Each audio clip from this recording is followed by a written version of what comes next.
Oui, merci Benjamin. Bonjour à tous. Merci.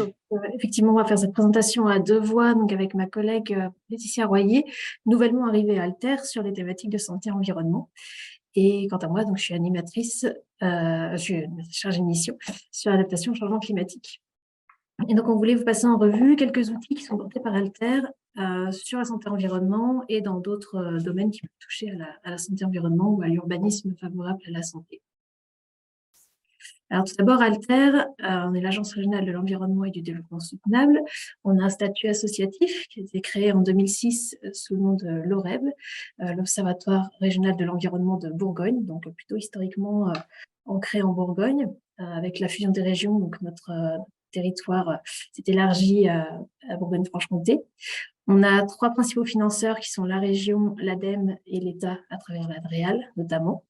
Et donc, on est 12 salariés donc, qui travaillent tous sur des thématiques spécifiques liées à l'environnement. Nos objectifs, on a un contexte de travail sur l'amélioration de la connaissance, donc qui est la construction d'une culture commune sur les enjeux environnementaux. Donc, ça passe par la coordination d'observatoires, de l'Observatoire régional énergie-climat-air, l'ORECA, que je vous présenterai tout à l'heure, l'Observatoire régional des déchets et de l'économie circulaire, l'ODEC, qui a été créé l'an dernier également, qui est porté par Alter, et puis des actions d'information, sensibilisation, de vulgarisation de données sous la forme de publications, de fiches en temps d'expérience, etc.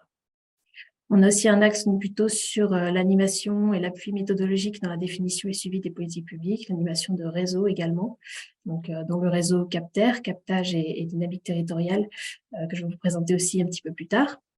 Et puis réseau sur Bocage et les haies, réseau Bocage et également.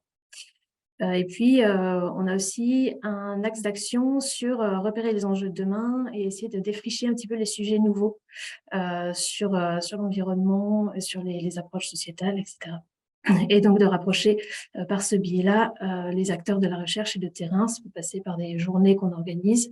On a une journée annuelle qui s'appelle la journée Alter. La prochaine sera à la fin de l'année sur les enjeux de mobilité, par exemple.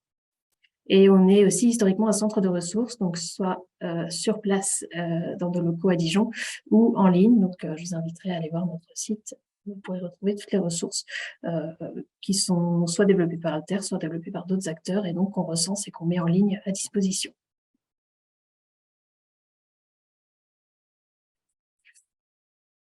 Alors, ce petit schéma, c'est pour vous présenter les thématiques sur lesquelles on travaille. Et donc, on va commencer tout de suite avec la santé-environnement, qui est quand même le sujet principal qu'on va développer aujourd'hui, puisque directement en lien avec le sujet du webinaire.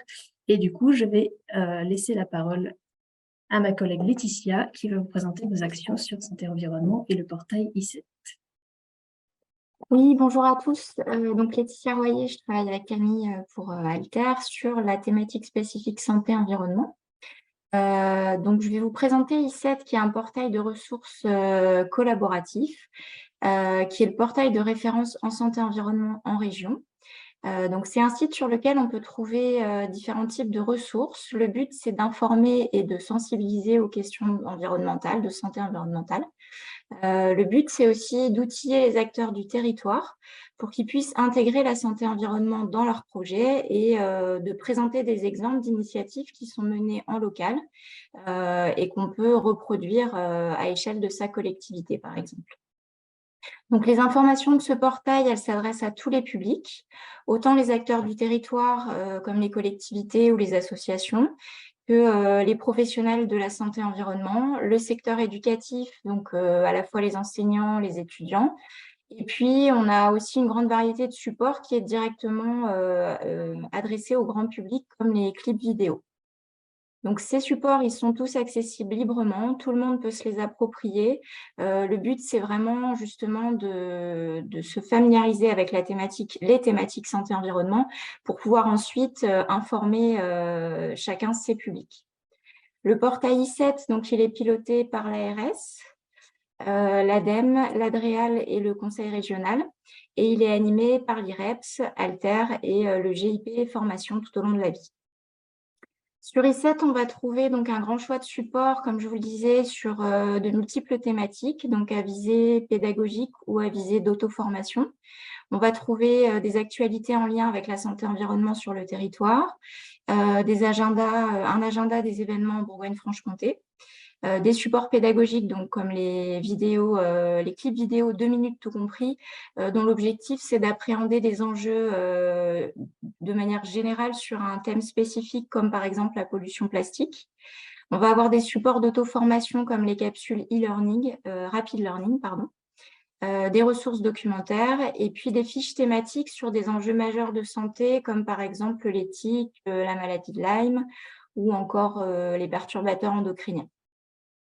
Le portail recense aussi des retours d'expérience d'action qui sont mis en place par des structures pour intégrer la santé-environnement dans leurs projets.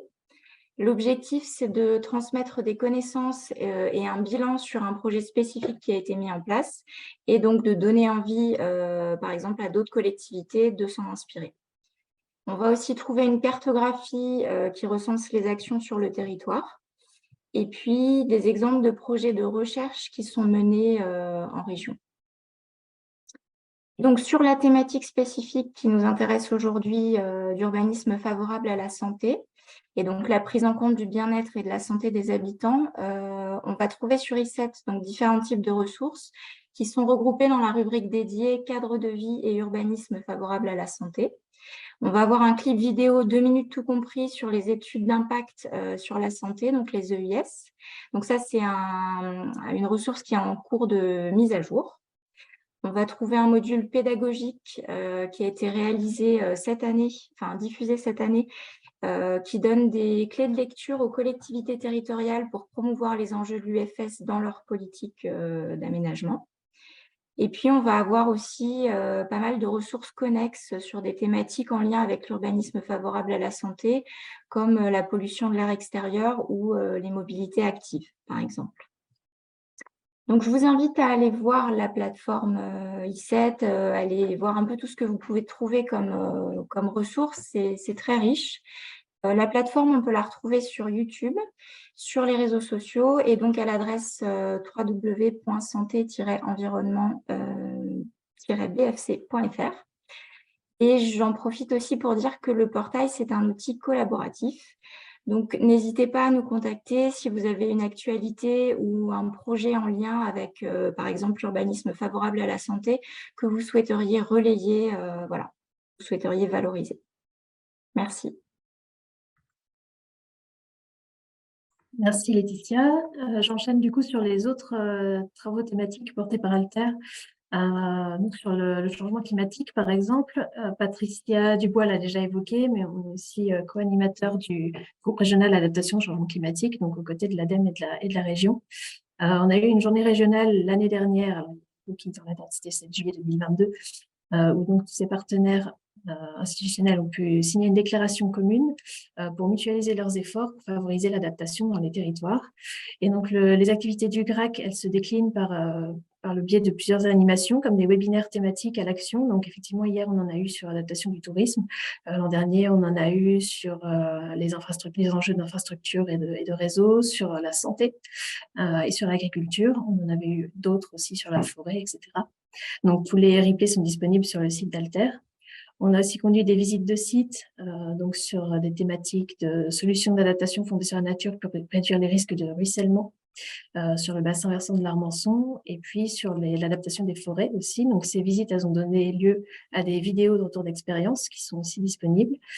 On travaille étroitement aussi avec l'ADEME sur un parcours d'accompagnement des collectivités donc qui se lancent ou qui souhaitent renforcer l'adaptation dans leur stratégie territoriale. On a aussi, il y a quelques années, fait un état des lieux du changement climatique en région Bourgogne-Franche-Comté à travers une publication Repère.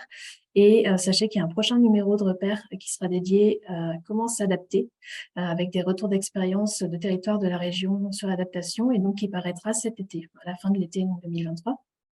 Et en préparation aussi, la production d'un portfolio de fiches retour d'expérience sur la Bourgogne-Franche-Comté, donc sur l'adaptation au sens large, qui qui inclut plusieurs portes d'entrée, plusieurs secteurs. On va parler de forêt, on va parler d'adaptation du tourisme sur l'établier, on va parler des îlots de chaleur urbains, justement, etc. Alter porte aussi l'Observatoire régional énergie, climat, air, avec Atmo Bourgogne-Franche-Comté.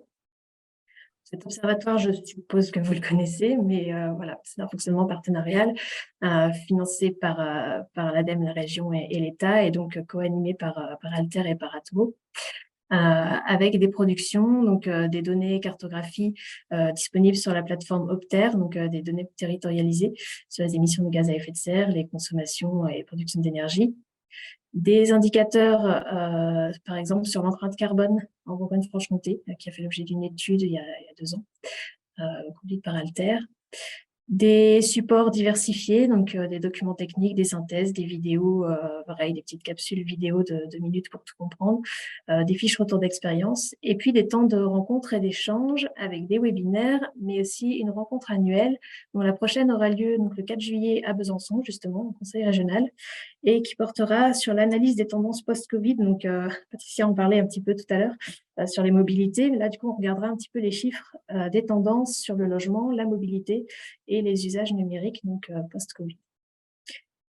Et puis, donc, l'ORECA, ça regroupe plusieurs thématiques de travail. Il y a les énergies, bien sûr, il y a les gaz à effet de serre et la séquestration du carbone, l'éclairage public, et puis la précarité énergétique des ménages, sujet sur lequel il y aura une réunion cet automne de connaissances, donc d'interconnaissance des acteurs et un échange de retours d'expérience sur ce sujet-là.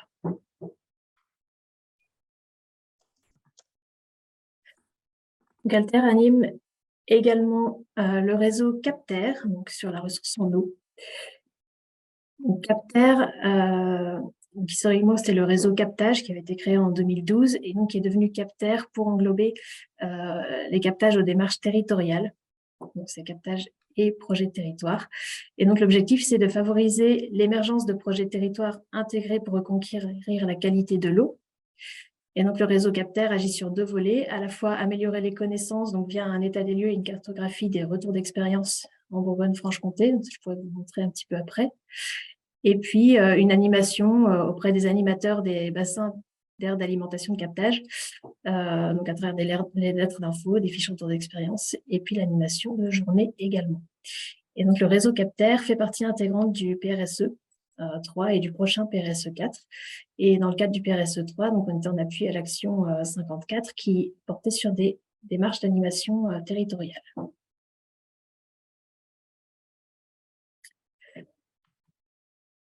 Voilà, on porte aussi à terre d'autres sujets que je vous ai évoqués tout à l'heure, donc Bocagé sur la plantation des haies, l'Observatoire régional déchets et économie circulaire, que je ne vais pas détailler ici parce que ça devient un petit peu éloigné du sujet qui nous occupe aujourd'hui, mais que je vous inviterai du coup à aller explorer sur notre site. Voilà, je vous remercie de votre attention et peut-être le temps que vous posiez vos questions, je vais vous montrer. Je vais pas arrêter le partage. Vous voyez bien le site Alter s'afficher? Oui, très bien. Oui, super. Et ben, c'est juste pour vous montrer du coup un petit peu comment ça se présente. Là, du coup, on est sur les actions du réseau Alter. Donc, vous avez ici la cartographie des projets que je vous évoquais.